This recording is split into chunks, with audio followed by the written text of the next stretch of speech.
ഭക്ഷണ വിതരണവും നിർത്തിവെച്ചിരിക്കുന്ന എന്നാണ് Kerala hotel and restaurant association പറയുന്നത്. സ്നേഹമോൾ നേനാനുണ്ട്. തിരുവനന്തപുരത്ത് എന്താണ് സ്ഥിതി എന്നറിയാം. സ്നേഹ തിരുവനന്തപുരത്തുണ്ട്. സ്നേഹ, ഗുഡ് മോർണിംഗ്. തിരുവനന്തപുരത്ത് എങ്ങനെയാണ്? ഹോട്ടലുകൾ എല്ലാം അടഞ്ഞു കിടക്കുകയാണോ? ആൾക്കാർക്ക് നട്ടം തിരികെയാണോ സ്നേഹ?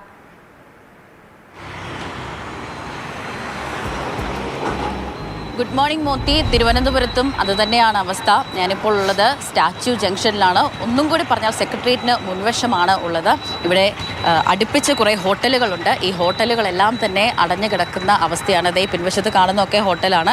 ഇവിടെ വരുന്ന ആളുകളൊക്കെ വളരെ നിരാശയോടുകൂടി തന്നെ തിരിച്ചു പോകുകയാണ്. അപ്പോൾ നിരവധി, അതായത് മറ്റ് ജില്ലകളിൽ നിന്നുമൊക്കെയുള്ള ആളുകളൊക്കെ വന്ന് ജോലി എടുക്കുന്ന ഒരു സ്ഥലം കൂടിയാണ് ഇത്. അതുമാത്രമല്ല നിരവധി ഹോസ്റ്റലുകളുണ്ട്. വിദ്യാർത്ഥികളൊക്കെ മറ്റ് ജില്ലകളിൽ നിന്നൊക്കെ വന്ന് പഠിക്കുന്നുണ്ട്. അപ്പോൾ അവരെ സംബന്ധിച്ചിടത്തോളം ഒക്കെ വലിയ പ്രയാസമുള്ള ഒരു കാര്യം തന്നെയാണ്. അപ്പോൾ ഡൊമസ്റ്റിക് സിലിണ്ടറിന് 922 രൂപയും കൊമേഴ്ഷ്യൽ സിലിണ്ടറിന് 1930 രൂപ എന്നിങ്ങനെയാണ് ഇന്നത്തെ ഒരു റേറ്റ് എന്ന് പറയുന്നത്. അപ്പോൾ ഇവിടെയുള്ള ഒരാളോട് തന്നെ ചോദിക്കാം, ചേട്ടാ ഹോട്ടലെല്ലാം തന്നെ അടഞ്ഞു കിടക്കുകയാണ്? ഹോട്ടലെല്ലാം അടഞ്ഞു കിടക്കുകയാണ്. ഞാൻ രാവിലെ ഇവിടെ അമ്പലത്തിൽ വന്ന് ഒരു ടാബ്ലറ്റൊക്കെ വാങ്ങാൻ വന്നതാണ്.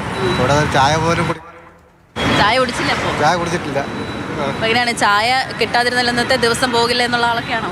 അങ്ങനെയില്ല. ഇന്നലെ നമ്മൾ രാവിലെ വന്നാൽ ഒരു മൂടൗട്ട് മാറാൻ വേണ്ടി ചായ നിർബന്ധമാണ്. ചായ കുടിക്കാൻ വേണ്ടിയിട്ട് ഇങ്ങനെ അന്വേഷിച്ച് നടക്കുകയാണ്? അങ്ങനെ നടക്കുമല്ലോ. ഇത് കിട്ടുന്ന വഴി കിട്ടുവാണെങ്കിൽ കുടിക്കണം. പിന്നെ എനിക്ക് മെയിനായിട്ട് ടാബ്ലറ്റ് ഒന്ന് വാങ്ങണം. അത്ര ബ്രേക്ക്ഫാസ്റ്റ് കഴിച്ചു? അല്ല, കഴിച്ചിട്ടില്ല. അപ്പം അതെങ്ങനെയാണ് ഹോട്ടലിൽ നിന്ന് കഴിക്കാൻ? ഹോട്ടലിൽ നിന്ന് കഴിക്കാം. നെടുമങ്ങാടാണ് ഞാൻ വർക്ക് ചെയ്യുന്ന. അവിടുത്തെ ഹോട്ടലിൽ നിന്നാണ് കഴിക്കുന്നത്. ഇന്നത്തെ ദിവസം വല്ലാതെ ബുദ്ധിമുട്ടില്ല. ദിവസം ലക്ഷണം കണ്ടിട്ട് അത് പട്ടിണിയായിട്ടാണ് തോന്നുന്നത്.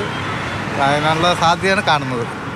അപ്പോൾ അങ്ങനെയാണ് ചേട്ടൻ ഇന്ന് പട്ടിണിയാകുമെന്നാണ് തോന്നുന്നത്. ഇപ്പോൾ രാവിലെ മൂഡ് ഓഫ് ഒക്കെ മാറാൻ വേണ്ടിയിട്ട് ഒരു ചായ കുടിക്കുന്ന ആളാണ്. ഇപ്പോൾ ചായ കുടിക്കാൻ വേണ്ടിയിട്ട് അന്വേഷിച്ചിറങ്ങിയപ്പോഴാണ് ഇവിടെ കടകളൊക്കെ അടഞ്ഞു കിടക്കുന്ന ഒരവസ്ഥ അദ്ദേഹം കാണുന്നത്. അപ്പോൾ അദ്ദേഹത്തെ പോലെ തന്നെ നിരവധി ആളുകൾ ഇവിടെ ഉണ്ട് എന്നതാണ്. ഇപ്പോൾ നിരവധി ആളുകൾ ഇങ്ങോട്ടേക്ക് എത്തുന്നുമൊക്കെയുണ്ട്, വിദ്യാർത്ഥികളും മറ്റുമൊക്കെയുണ്ട്. അപ്പോൾ ഇന്ന് ഇവിടെയുള്ള ഭൂരിഭാഗം ആളുകളും, അതായത് മറ്റ് ജില്ലകളിൽ നിന്നും ഒക്കെ വന്ന് ജോലി ചെയ്യുന്നവരും പഠിക്കുന്നതൊക്കെ ആളുകളൊക്കെ പട്ടിണി ആകും എന്ന കാര്യത്തിൽ യാതൊരു സംശയമില്ല. അത് മാത്രമല്ല കുറച്ച് ആളുകളൊക്കെ ഇതിനെക്കുറിച്ച് അറിയുന്നില്ല എന്നാണ്. അതായത് ഈ ഹോട്ടലിൻ്റെ ഈ ഒരു പ്രതിഷേധത്തെക്കുറിച്ച് അല്ലെങ്കിൽ ഈ പ്രതിസന്ധിയെക്കുറിച്ച് അറിയുന്നില്ല. അതുകൊണ്ട് തന്നെയാണ് ആളുകളൊക്കെ ഈ ഹോട്ടലിലേക്ക് ഒക്കെ വന്ന് മടങ്ങിപ്പോകുന്ന ഒരു അവസ്ഥയിലേക്ക് ഒക്കെ എത്തിയിരിക്കുന്നത്. ഏതായാലും തിരുവനന്തപുരത്ത് എല്ലാ ഹോട്ടലുകളും തന്നെ അടച്ചിട്ട ഒരു അവസ്ഥ തന്നെയാണ് മോത്തി.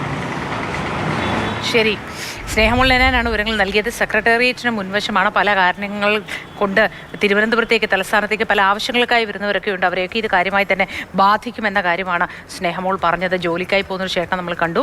ഭക്ഷണം കഴിക്കുന്ന സാധാരണ ഹോട്ടലിൽ നിന്നാണ് ഇന്നെങ്ങനെയെന്ന കാര്യം ഇവരൊക്കെ ആലോചിക്കുകയാണ്. ഇനി റെയിൽവേ ക്യാൻറ്റീൻ ഉണ്ടാകുമോ? ആശുപത്രികളിലെ ക്യാൻറ്റീനുകൾ പ്രവർത്തിക്കുന്നുണ്ടോ? ഇങ്ങനെ പല മാർഗങ്ങളെക്കുറിച്ചും ചിന്തിക്കുകയാണ് പലരും.